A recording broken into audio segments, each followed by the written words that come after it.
Welcome guys, দেখুন একটা থোড়ের recipe দেখাচ্ছি। আশা করি এটা খুব ভালো লাগবে। আর এটাও সম্পূর্ণ নিরামিষ রেসিপি। এটা যে কোনো দিন খাওয়াই যায়। তা যাই হোক, প্রথমে আমি তেলের মধ্যে এক পালা সর্ষের তেল দিয়েছিলাম। তার মধ্যে আমি একটা শুকনো লঙ্কা ফোড়ন দিলাম, একটু এটা সর্ষে দিলাম, আর এতে একটু দেবো তিল। আমি এতে কোনো মশলা ব্যবহার করব না। তা তিলটা দিয়ে এটাকেও একটু নাড়াচাড়া করে নেব। আর থোড়টাকে আমি একটু গরম জলে ভাপিয়ে রেখেছিলাম, জল ঝরিয়ে রেখেছি। এবার থোড়টাকেও দিয়ে দিলাম। থোড়টাকে দিয়ে একটু নাড়াচাড়া করব।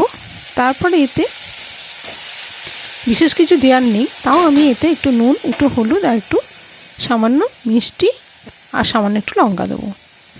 ব্যাস, এটা দিয়ে আর জল ব্যবহার করব না। এগুলো দিয়ে আমি এবার থোড়টাকে শুধু নাড়াচাড়া করব। এই নাড়তে নাড়তে এটা হয়ে যাবে। দিয়ে এটা আমি থোড় ভাজাই মতনই করেছি।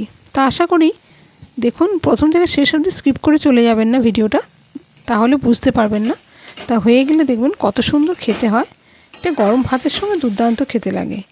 তা আপনাদের রেসিপিটা কেমন লাগলো? যদি ভালো লেগে থাকে তাহলে চ্যানেলটাকে সাবস্ক্রাইব করুন, পাশে থাকবেন, লাইক কমেন্ট করতে ভুলবেন না। প্রতিদিন মানুষের তো নিত্য নতুন খাওয়া থাকেই। তা আজকে ভাবলাম থোড়টাই যদি এরমভাবে করে দেখি তাহলে ভালো লাগবে। সবসময় আলু দিয়ে তো একরকম নানা রকম তরকারি করা যায়, তা আমি এটা শুধুই করলাম। দেখলাম খেতেও খুব ভালো লাগে, আর সবাই ভালোবাসে। আশা করি আপনাদেরও খুব ভালো লাগবে। যদি আমার এই রেসিপিটা ভালো লাগে থাকে তাহলে অবশ্যই আমাকে কমেন্ট করে জানাবেন। আশা করি আপনাদের এই রেসিপিটা খুব ভালো লাগবে। আর তিল দেওয়াতে স্বাদ আরও বেড়ে গেছে। শুধু সর্ষে ফোড়ন দিয়েছি, সেটা একরকম স্বাদ হয়, আর তিল সর্ষে দিলে আর এক রকম স্বাদ হয়। দেখুন কত সুন্দর হয়েছে।